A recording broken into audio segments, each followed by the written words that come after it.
Okay, I think we can probably go ahead and get started. Good morning and welcome to all of you. I'm Laura Trahan. I work for Marin County Office of Education. I want to thank you all very much for being here this morning as we have the opportunity to engage with the amazing Richard Rothstein, who is the author of many books, but most notably today, he will be talking to you about The Color of Law, a forgotten history of how our government segregated America. Mr. Rothstein is a distinguished fellow of the Economic Policy Institute, the Thurgood Marshall Institute of the NAACP Legal Defense Fund, and of the Haas Institute at our own University of California, Berkeley. We have just an hour or so with Richard, so I won't go too deeply into his biography, except to say that across time, he has been a champion against racial segregation, and a warrior in his investigation of the deep roots across the infrastructure and the policy and the systems of our society that act to keep people from rising to their highest level. Your presence today is remarkable and evidence of what it will take to end racism and racist practices, that being educating yourself, questioning practices, and standing up for what you believe in. This presentation is in webinar format, and we will have some Q&A. So we thank you again. And I'd like to introduce to you Richard Rothstein. Richard. Thank you very much, Laura. I really look forward to your questions, especially from the students who are present. So I'm going to keep my remarks relatively brief to leave plenty of time. I'll resist the temptation to talk endlessly about this, which I could do. Let me begin by saying this. As you've probably learned, in the 20th century, there was a civil rights movement in this country. It began by challenging segregation in colleges and universities. And then in 1954, it persuaded the Supreme Court to prohibit legal segregation in elementary and secondary schools in a decision called Brown versus Board of Education. And that Brown decision gave inspiration to a civil rights movement of activists who engaged in marches and demonstrations and civil disobedience. People lost their lives in that struggle, and some were seriously injured as well. But by the end of the 1960s, that civil rights movement had pretty much persuaded the country that racial segregation was wrong, it was immoral, it was harmful both to African Americans and to whites. It was incompatible with our self-conception as a constitutional democracy. And by the end of the 1960s, with that understanding, the civil rights movement succeeded in prohibiting segregation in public accommodations. You probably read about the Greensboro sit-ins, where students sat in at a restaurant which refused to serve them because they were Black. We prohibited segregation in public transportation. You know about Rosa Parks and the Montgomery bus boycott. And in 1968, after the assassination of the Reverend Martin Luther King Jr., we passed the Fair Housing Act that prohibited future discrimination in the sale or rental of housing. But the civil rights movement then ended and left untouched the biggest segregation of all, which is that every metropolitan area in this country is residentially segregated. Clearly defined areas that are all white or mostly white. Clearly defined areas that are all African American or mostly African American. How could it be that if we understood that racial segregation was wrong, immoral, harmful to both Blacks and whites, incompatible with our self-conception as a constitutional democracy, how could it be that we left untouched the biggest segregation of all?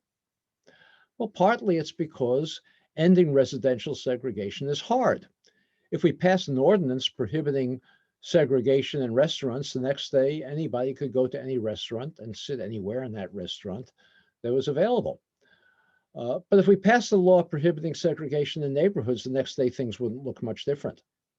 So what we've done, all of us, and I mean all of us, Blacks and whites, liberals, conservatives, Northerners, Southerners, Easterners, Westerners, is we've adopted a national rationalization, an excuse we give ourselves to fail to redress the biggest segregation of all, which is residential segregation.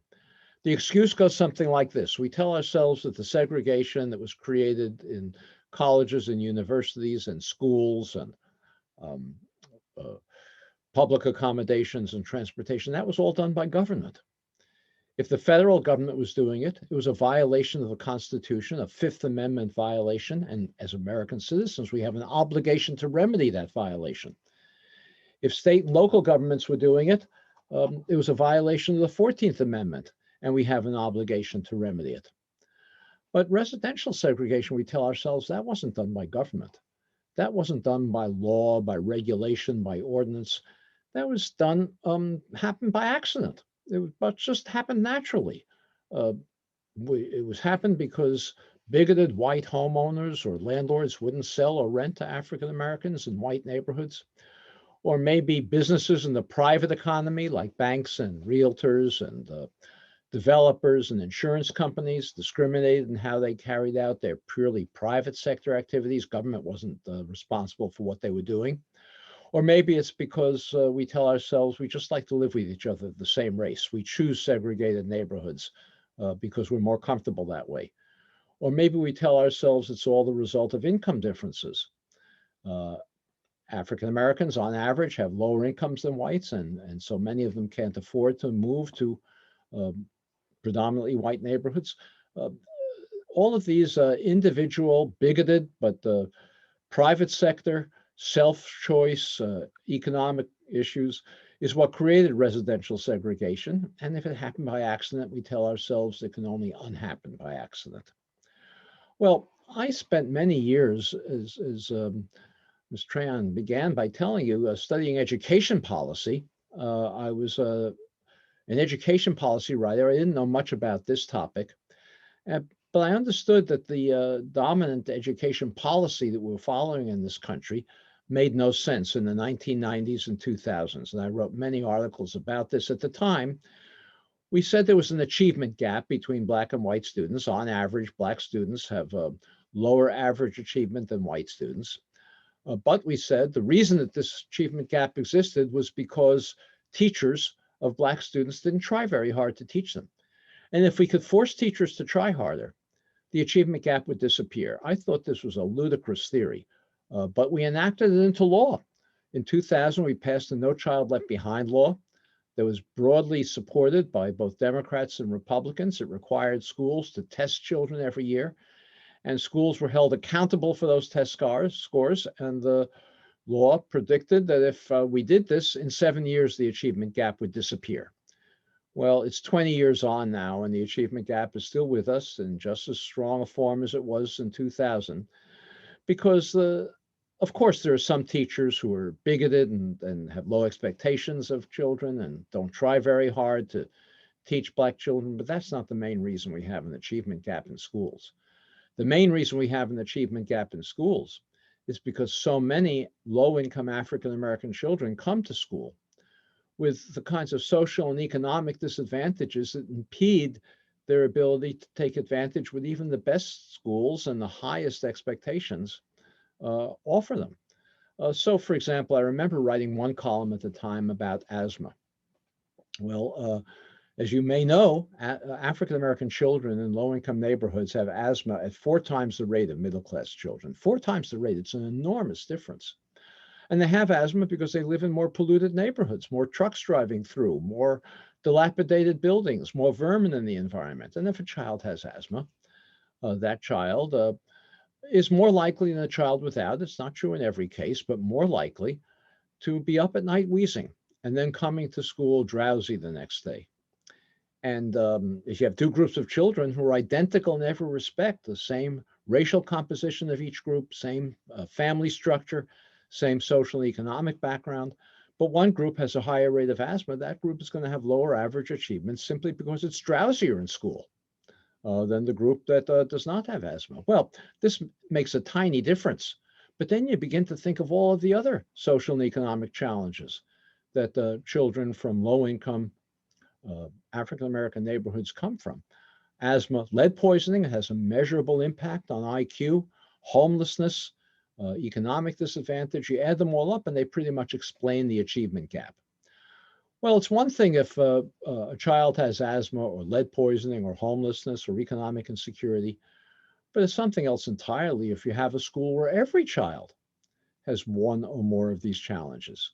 How can you ever expect such a school to achieve at the same level as a school where children come healthy and well rested and well nourished in economically secure homes? You can't have that expectation no matter how many laws you pass requiring the achievement gap to disappear. Well, we call those schools where we concentrate children with these disadvantages, we call them segregated schools. And schools are more segregated today than they ever have been in the last 45 years. And the reason they're more segregated is because the neighborhoods in which they're located are segregated. Um, and so I began to think that neighborhood segregation was a school problem. It was an educational issue. And that's how I came to this topic that I wrote about in The Color of Law. Well, this is what I was thinking about. And then in 2007, I read a Supreme Court decision that evaluated two school districts, Louisville, Kentucky, and Seattle, Washington. Both of them had a very trivial school desegregation plan. They gave parents the choice of which school their child in the district would attend. But if the choice was going to intensify the segregation of the school, that choice wouldn't be honored in favor of the choice of a child who wouldn't do that. So if you had an all-white or mostly white school, and both a black and a white child applied for the last place, the black child would be given some preference to stop from intensifying the segregation of that school. Trivial program. But the Supreme Court evaluated it, denounced it. The opinion was written by Chief Justice John Roberts. He said that it's true, he said, the schools in Louisville and Seattle are segregated, but he said they're segregated because the neighborhoods in which they're located are segregated. That's actually true. He was right in that respect. And then he went on to say that the neighborhoods in Louisville and Seattle were segregated de facto because of the things I described, private bigotry or actions of private businesses or people wanting to live with each other, the same race or income differences. And he said, if you have de facto segregation, something that wasn't created by government, government is prohibited from taking steps to redress it under the Constitution. Well, I read this decision and I remembered reading about something, and I wrote about this in The Color of Law, something that happened in Louisville, Kentucky some years earlier. There was a white homeowner in that city, in that area, in a suburb called Shively of single-family homes, all white. That white homeowner had an African-American friend living in the center city. The African-American friend was a decorated Navy veteran. He had a wife and a child, wanted to move to a single-family home, but nobody would sell him one. And so the white homeowner in this suburb of Shively bought a second single-family home in his community and resold it to his African-American friend. And when the African-American family moved in, an angry white mob surrounded the home, protected by the police. The police protected the mob as it threw rocks through the windows, as it dynamited and firebombed the home. The police made no effort to stop this activity. But when this riot was all over, the state of Kentucky arrested, tried, convicted, and jailed with a 15-year sentence the white homeowner for sedition, for having sold a home to a black family in a white neighborhood. And I said to myself, this doesn't sound to me like de facto segregation, just something that happened by accident without government participation. Maybe there's something about how Louisville came to be segregated that Chief Justice John Roberts doesn't understand. I began to look into it, and I found that there were hundreds and hundreds of cases across the country, in the San Francisco Bay Area, in Los Angeles, in Denver, and Kansas City, and Chicago, and New York, everywhere, of police protected, frequently police organized and led mob violence designed to drive African Americans out of homes that they legitimately purchased or rented in previously white neighborhoods. Every one of these cases where the police were involved in protecting, sometimes organizing and leading violence against African Americans was a constitutional violation, a violation of the 14th Amendment. The police are state actors. They represent the state. They are prohibited from, under the Constitution, from engaging in these activities. So these were all constitutional violations, hundreds and hundreds and hundreds of them, that we as American citizens have an obligation to remedy. It's an obligation we've never taken up. And then I began to look into it further, and I found that there were many, many federal, state, and local policies, not just state-sponsored violence, but racially explicit policies that were designed to ensure that African Americans and whites could not live near one another in any metropolitan area of this country, that we would be an apartheid society by federal, state, and local government design. So let me describe some of these policies. Well, actually, I probably will just describe one of them, and perhaps in the question period, I'll describe some others if they come up. But perhaps the most powerful policy was a program in the post-World War II period of the Federal Housing Administration and Veterans Administration to move the entire white working class population out of single-family homes in out of urban areas, apartments, into single-family homes in all white suburbs. At the time, we were a manufacturing economy right after World War II in the late 1940s. We had many integrated neighborhoods in downtown areas of cities all across the country because factories had to be located near deep water ports and railroad terminals so they can get their parts and ship their final products. And working families or people working for service industries that service these factories, like banks, all needed to live close enough to their workplaces to be able to walk to work or maybe take short streetcar rides. They didn't have automobiles. So we had broadly integrated neighborhoods at this time, but the federal government determined to move all the white families, including the returning war veterans, out of these urban neighborhoods into single-family homes in all white suburbs like that one in Shively near Louisville that I described. The biggest one, perhaps the most famous one, is east of New York City, called Levittown, 17,000 homes in one place, but they're all over the country. In the Bay Area, there are many well-known ones. South of San Francisco, there's Westlake and the East Bay. There's San Leandro, San Lorenzo. Suburbs all over the country, financed by the Federal Housing Administration and Veterans Administration for white families only, from which African Americans were excluded. These developers in the Bay Area, someone like Henry Dolger, who built the Westlake south of San Francisco, or David Bohannon, who built San Lorenzo, they could never have assembled the capital to build these giant subdivisions on their own. No bank would be crazy enough to lend them the money. The banks thought this was a crazy idea. They didn't think anybody would want to live in suburbs. We were an urban economy at that time. The only way that these developers could get the money to build these homes was by going to the Federal Housing and Veterans Administrations, submitting their plans for the development, the materials they were going to use, the architectural design, the layout of the streets, and a commitment that required by the Federal Housing and Veterans Administration never to sell a home to an African American. The FHA and VA, these federal agencies, even required a clause in the deed of every home prohibiting resale to African Americans or rental to African Americans. This was not the policy of rogue bureaucrats working for these federal agencies. It was written policy by the federal government. The Federal Housing Administration had a manual that was distributed to appraisers all over the country, whose job it was to recommend or not recommend these projects for federal bank guarantees. The manual said explicitly you could not recommend for a federal bank guarantee a project that was going to be integrated, that was going to permit African Americans to live in them. The manual went so far as to say you couldn't even recommend for a federal bank guarantee a project that was going to be all white if it was going to be located near where African Americans were living.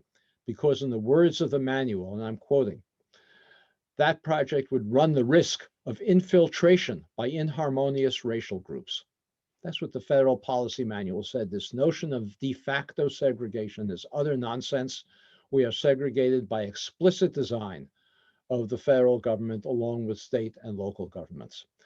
Those homes built with Federal Housing Administration and Veterans Administration subsidy in the mid-20th century were inexpensive.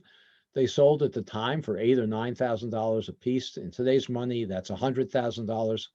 As you know, you can no longer buy one of those homes for $100,000 today. Those homes now sell for $300,000, $400,000, $500,000, and some places in the Bay Area they're $1 million or more. The white families who bought those homes gained wealth from the appreciation and the value of their homes. Equity. They used that wealth to send their children to college. They used it to take care of medical emergencies. They used it to subsidize their retirements.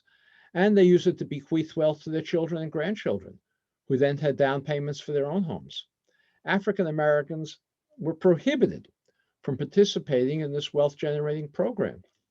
The result is that today, African American incomes, on average, are about 60% of white incomes, 60%. There's a whole story about that I don't have time to talk about today, but you'd think if there was a 60% income ratio, there'd be a 60% wealth ratio as well. Families can save the same amount of money from the same incomes. But in reality, although the African American family incomes are about 60% of white family incomes, typically, African American wealth is only 5% of white wealth. And that enormous disparity between a 60% income ratio and a 5% wealth ratio is entirely attributable to unconstitutional federal housing policy that was practiced in the mid-20th century, that every one of us has an obligation, if we take our constitutional responsibilities as citizens seriously, has an obligation to remedy. Well, the policies to remedy segregation are well known. There's no mystery about them. Policy experts, think tanks, journalists spin out ideas all the time. What's missing is not policy ideas. What's missing is a new civil rights movement, like the civil rights movement of the 20th century, that's going to, as the late John Lewis said, make good trouble to demolish this system of apartheid that we have of residential boundaries. I'm working with a group of national civil rights leaders to create something we call a new movement to redress racial segregation. It's a group that will focus on creating local committees to take action in their own communities to make it politically possible to enact some of these well-known policies. After this webinar, I'm going to be sending out a link where you can get more information about this, as well as some articles I've recently written that describe some of the policies that we should be implementing and that could only be implemented if we adopted the political or created the political motivation, the political pressure to create them. I'll mention just a couple of them, and then I'll stop and take questions, and maybe in the question period, I'll mention a few more. I mentioned those unconstitutionally created suburban homes that sold in the mid-20th century for $100,000, now unaffordable to working class families of either race. The federal government should be buying up homes in those suburbs for current market rates and reselling them at deeply discounted prices to qualified African Americans who don't have the down payments to afford to buy them on their own. That would be a narrowly targeted remedy for a very specific constitutional violation. And it would be impregnable, constitutionally impregnable, because it's so narrowly targeted to remedy a constitutional violation. We have programs at the low end of the income scale to subsidize housing for low-income families. The biggest one is a federal program called the Low-Income Housing Tax Credit Program. It's a subsidy to developers to build low-income housing tax credit units. It reinforces segregation because the federal program is designed to place most low-income housing tax credit units in existing low-income neighborhoods.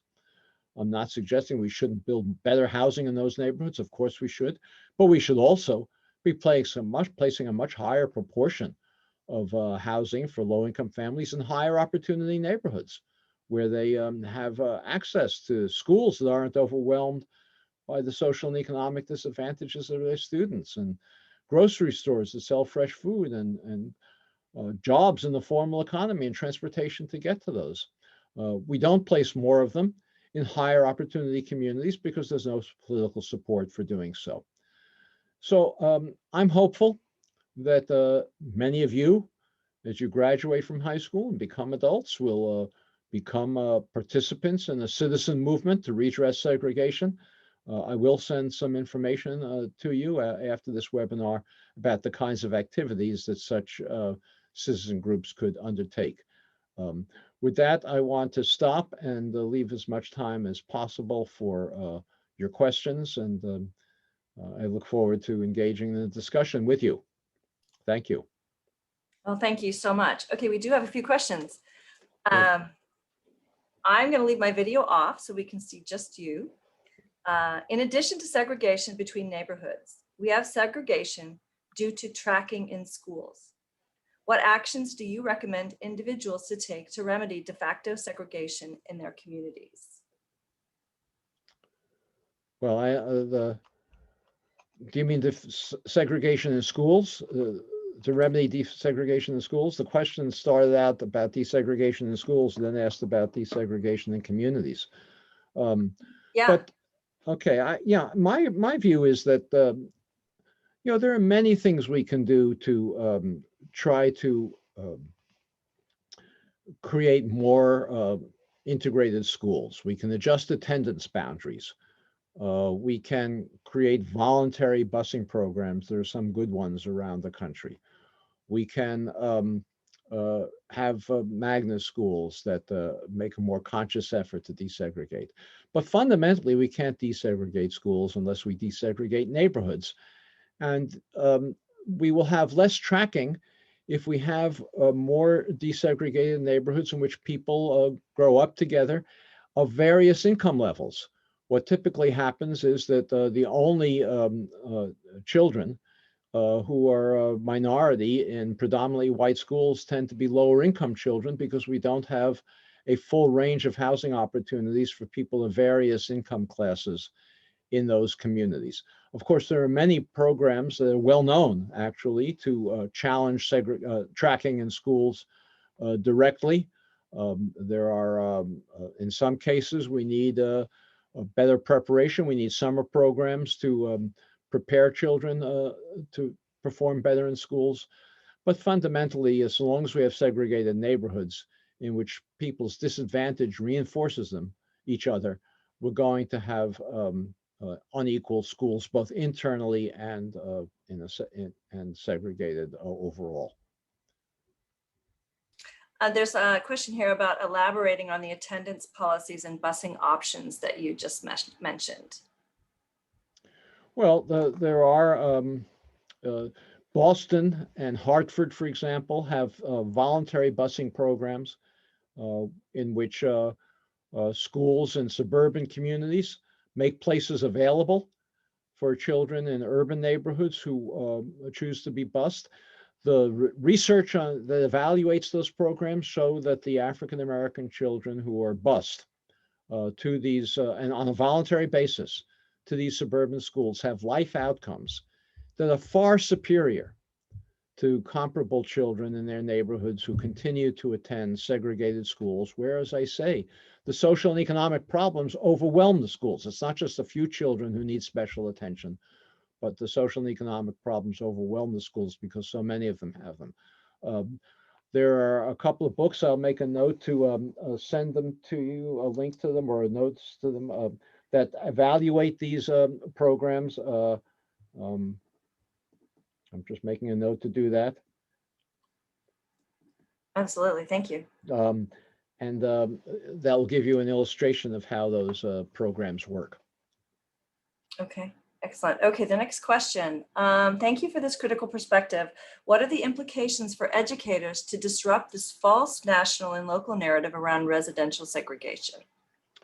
Well, the first thing that any citizen group can do is to ensure that its schools are teaching the history of segregation as well as other aspects of racial inequality accurately.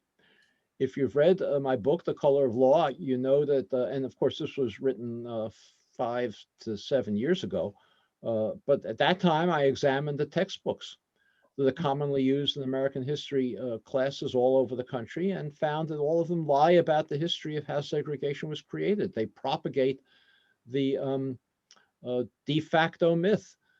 They talk, for example, about the great work that the federal government in the Depression did in creating housing, the first public housing in the country ever for civilians, never mentioning it was always done on a segregated basis.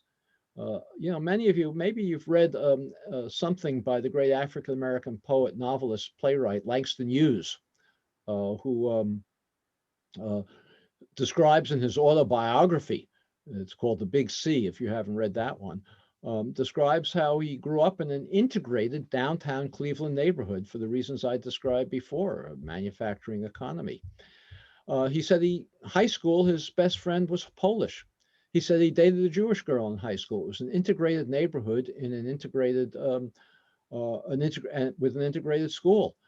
The federal government went into that neighborhood in the 1930s, demolished housing, and built two separate projects, one for African Americans, one for whites, creating segregation in that neighborhood and throughout the Cleveland area with other projects that exist to this day.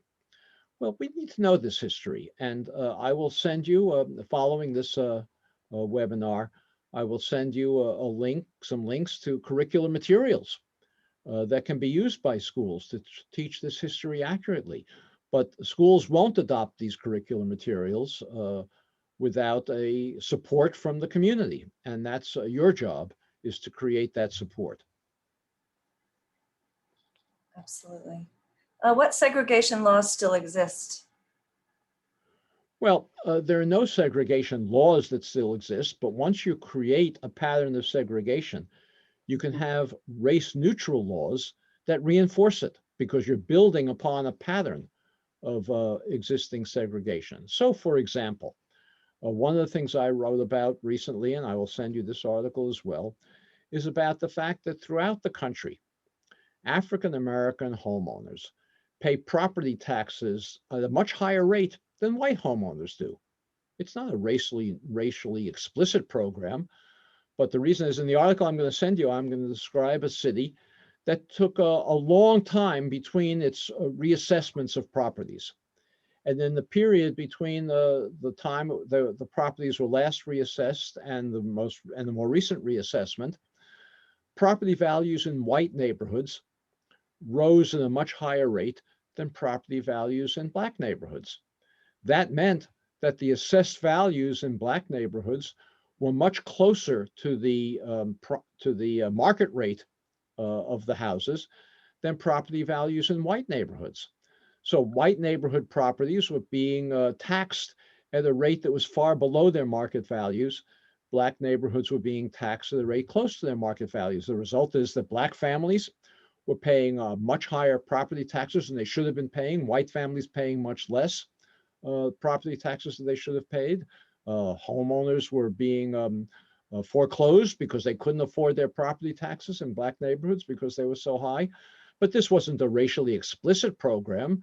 The government was just lazy in not doing a regular reassessment. But because it was built on a segregated system, it reinforced segregation. We have many, many policies today that reinforce segregation, even though they're racially explicit, like the one I just described.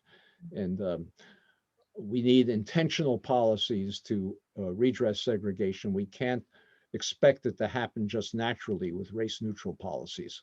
Right, right. Okay, the segregation issue, both residentially and educationally, is often framed as white versus black.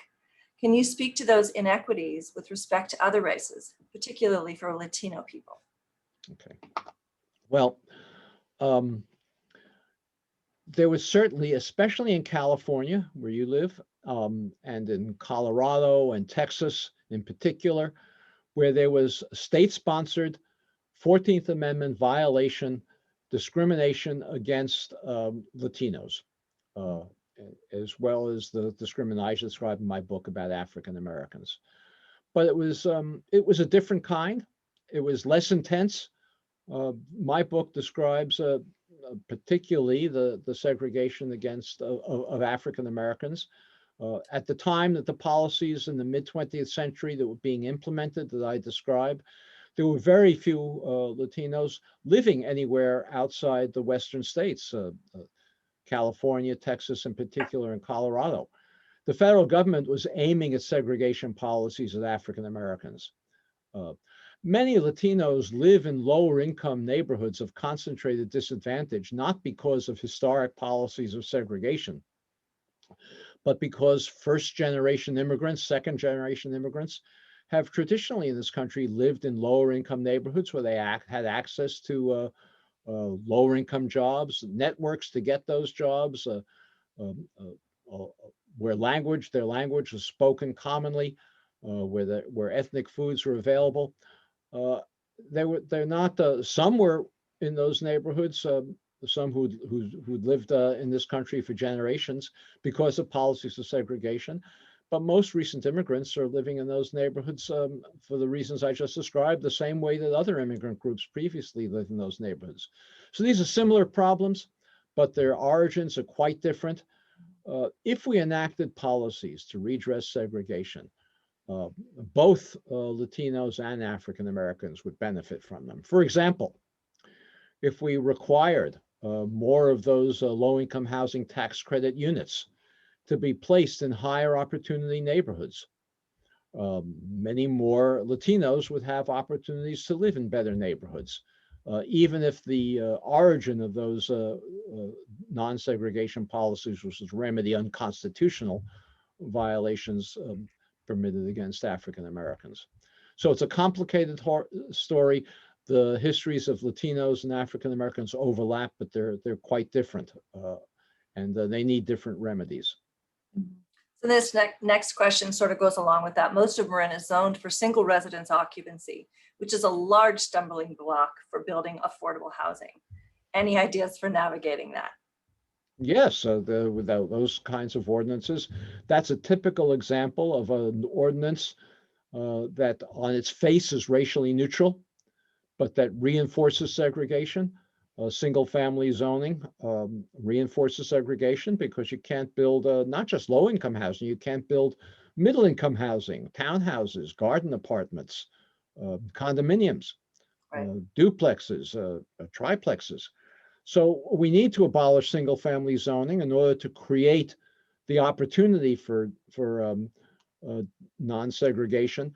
But abolishing zoning alone won't do it. We also need racially conscious programs, subsidies like the ones I described before, that will enable African Americans in particular, but others as well, to access those neighborhoods.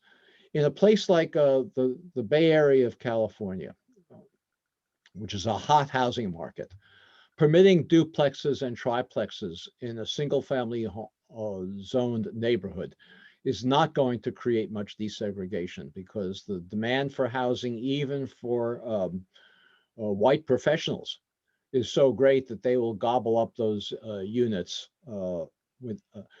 So without subsidies, without racially conscious policies to desegregate those communities, it won't happen. So abolishing single family zoning is a necessary precondition of desegregation, but it's a fantasy to think that simply abolishing single family zoning is in itself going to lead to non-segregation.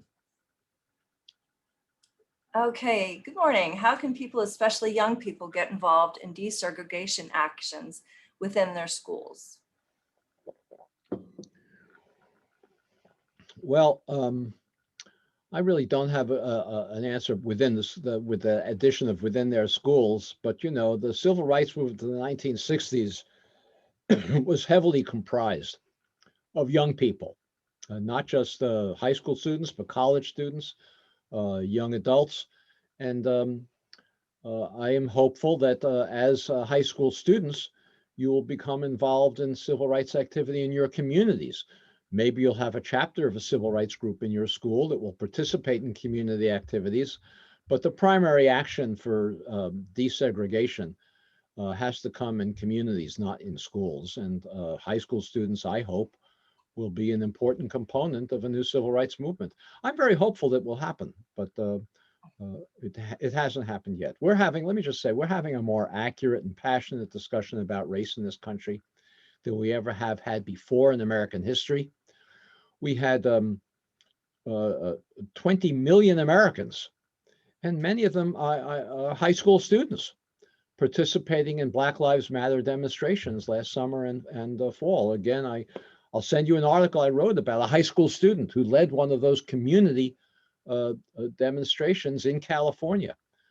So I think high school students will be mobilized to take action on desegregation, and they'll be mobilized as citizens of this country and as future voters and as future adults who will help lead their elders in policies to redress segregation. I'm counting on you to do it. Likewise. Are there examples of countries or communities in the US that have been successful in dismantling such discriminatorily designed systems in a similarly diverse country as the US? Well, there are many, many communities across the country that have enacted policies, that are good policies that take steps towards desegregation. They're small. There's not the political support to expand them. But for example, there are communities that have down payment assistance programs that are targeted to African Americans and Latinos to enable them to buy homes that are presently affordable only to whites who have down payment assistance from their parents. There are places that have inclusionary zoning programs that require any new developments to set aside a share of units for lower income and moderate income families. There are places in this country that adjust the way in which their housing vouchers for low income families are calculated so that the vouchers are more valuable if a family chooses to move to a more expensive community.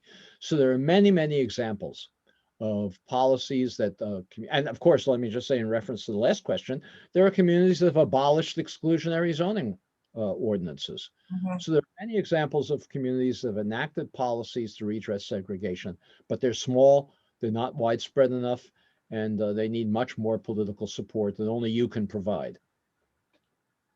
All right, this next one's a double question. Is historic and present residential discrimination based on race an example of institutional or structural racism? If so, can you discuss how educational and residential segregation then becomes connected to other types of institutional or structural racism? Goes on further. If past residential discrimination contributes to the current racial wealth gap, what types of government-sponsored programs should be implemented so as to correct past wrongs and promote equity? Well, I think I've described some of them. Yes. As I said, I think we need race-conscious policies Mhm. to redress segregation that was created in a race-conscious way. There's a fantasy that we can simply fix this with race-neutral policies. It can't be done. I mentioned before that we should be subsidizing home ownership for African Americans. We should be reforming the property tax assessment system for African Americans. These would all be policies that would help to undo the segregation that was created in the past. But we need to be aware of the fact that these policies were created in a race-conscious way and can only be fixed in a race-conscious way. Okay, great. This one takes a little bit of a left turn here. What can you say about the issue with the SATs and the fact that the SAT and the ACT are meant to keep Black students out of college? Well, I don't think the SAT and the ACT are meant to keep Black students out of college any more than the assessment, the tax assessor policy I described before is meant to rob African Americans of income and wealth. As I said, if we have a segregated system, race neutral policies can reinforce it and exacerbate it. So the SAT and the ACT have the effect of discriminating against African Americans because tests Well, I'll give you one simple example, and I'm sure you're all familiar with this. Who is more likely to take test prep courses given by private tutors to prepare for college? It's higher income students. So if you have a test which enables students to learn tricks in test taking, if they have come from wealthy families, obviously wealthy students are going to have an advantage on that test. It's not because the test is designed to keep lower income families out of college, but it operates because of this big income gap that we have. And that of course has a racial overlay. So there are schools around colleges around the country that have abandoned the SAT and ACT for that reason. I think they all should.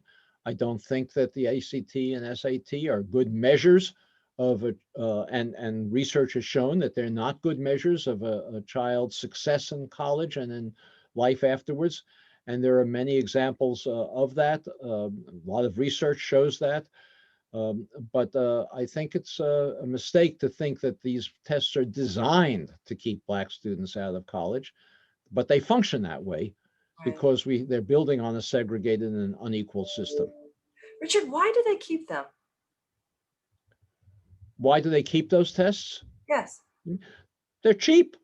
It's a lot cheaper to evaluate an applicant to college by looking at a test score than Yeah. it is to evaluate that student as a holistic person, as to look at their ambition, to look at their um, how hard they worked, to look at the challenges they've overcome, to look at even their grades in school and how they've done when given challenges in school. So the SAT and ACT are cheap shortcuts, which end up being segregative in effect, but not in design. Right. Um, you mentioned the lost opportunity cost of wealth accumulation in the African American community. Has there been any quantification of the size of this lost wealth accumulation as a direct link to state-sponsored segregation? No, and I don't think there's any way to calculate it. I've not seen a calculation. There are some people who've tried, but they don't. The attempts don't hold up. There are too many factors that intervene to do it. So all we know is that we have to follow a range of policies to redress segregation. We're never going to completely undo the inequality. And I'm not looking for a perfect solution. What I'm looking for is to take steps in the right direction. And we don't have anywhere near the political support to even take those initial steps.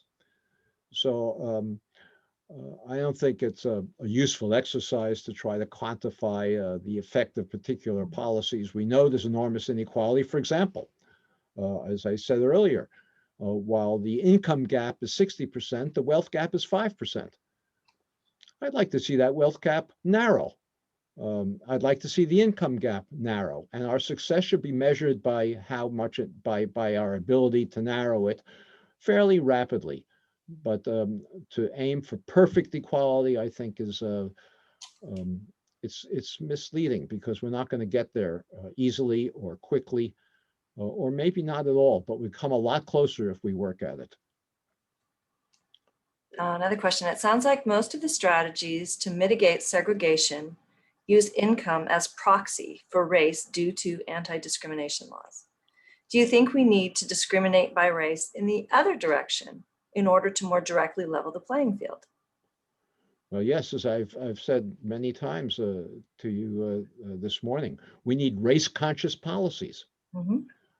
in order to redress segregation that was created in a race-conscious way. Now, certainly, favoring lower income families is going to disproportionately aid African Americans in particular, and to a lesser extent, Hispanics. But it's not going to do nearly enough, and we need race conscious policies in addition.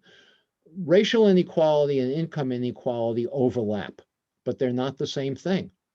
And we need to be addressing both of them.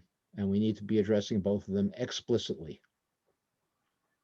Okay, having facilitated many conversations about structural and institutional racism, incorporating into those conversations the history of segregation in the US and its long-term effects, I've observed significant ideological resistance and pushback to these and related factual realities. How can we engage conversations pursuant to encouraging people to take action when so many seem to simply not accept facts, reason, logic about the nature of racism being embedded in the US? Well, I don't dispute that you've had that experience, but I will say that we're making considerable progress in that direction. As I said before, we're having a more accurate and passionate discussion nationwide about race than we ever have had before in American history, and really ever before in American history. We have white elected Southern politicians running around the South, removing statues that commemorate the defenders of slavery, something that was unheard of, inconceivable just a few years ago. As I mentioned, those Black Lives Matter demonstrations, 20 million Americans. Frequently, those demonstrations were led by African Americans, but the most participants nationwide were white. Inconceivable just a few years, never before happened. So I think we're making great progress. We need much more progress. We need to do a better job of teaching this history in schools and the notion of and aspects of racial inequality in schools. If the next generation doesn't learn this history better than previous generations have, they're going to be in as poor a position to remedy it as we've been. But I also think it takes activities of civil rights advocates in taking direct action, not just education. Education is important, critical. We should do more of it, but we also need to raise the temperature of policies of segregation, because if we do, if we have committees of civil rights activists who are taking direct action to create awareness of segregation, more people will be forced to pay attention, and that will supplement the educational activities that we're conducting. But I wouldn't minimize the progress we've made so far. We've made a bit of progress on this in the last few years. That's good. Let's see. Are you optimistic with President Biden's new administration? Will there be any significant legislation to address the racial inequities with regards to housing policy? Or rather, do you have a sense that there will be any significant changes to housing policy under Biden's administration?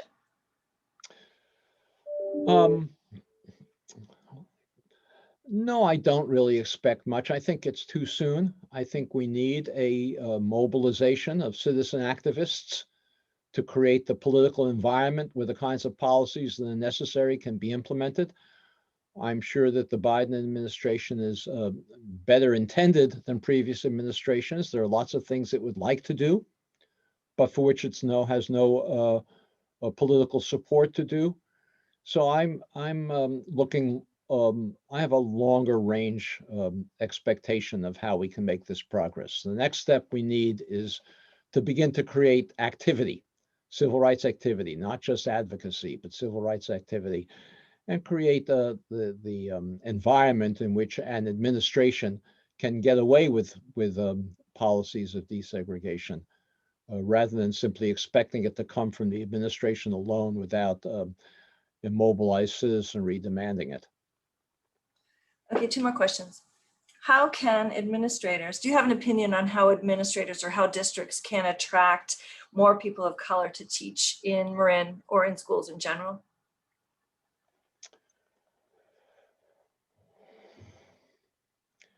No, I really don't. It's I assume that salary has a good bit to do with it, compensation, and that's necessary. But you need intentional recruitment, and I don't know anything about Marin and how intentionally how intentionally it's recruiting African American candidates. I don't know if you send recruiters around the country to, for example, to historically Black colleges and universities to recruit teachers. That would be one thing that you could do. I don't have other suggestions. It's affirmative action requires reaching out. Yes. and doing active recruitment, not simply sitting and waiting for people to show up. And of course, once they do show up, they have to have a welcome environment. And that's something that if a school develops a reputation of being hostile to minority teachers, no matter how actively you recruit them, you're not going to get them. I hope Marin schools don't have that reputation. And if you have incidents, that you take very aggressive action to remedy them. But I think aggressive recruitment is the main thing. Mhm. And then finally, we are a county of 18 districts and of varying sizes and shapes. What is your suggestion as it relates to how we approach racism, segregation, and equity? I don't know, Laura, I've been giving suggestions. You've been giving a lot of them. Last hour. I don't know which specific ones I should add. Yeah, no, that's a good question. Yeah, well, we are so happy to have you here. Thank you so much for your time. There are a number of other questions in there, some of which you've answered, just like this last one. And we do have some students that would love to outreach to you, I think, directly at some point. And again, we want to thank you very much for being here and for your time today. Well, thank you very much. I'm grateful for this opportunity. Not at all, not at all. All right, thank you all very Okay. much for being here. Take All care. right, Laura. Thank you. Bye now. I'm going. I'll see you soon, I hope, in live. Absolutely. Okay. Absolutely. All Yeah, right. in real person. Take care. Okay. Bye-bye.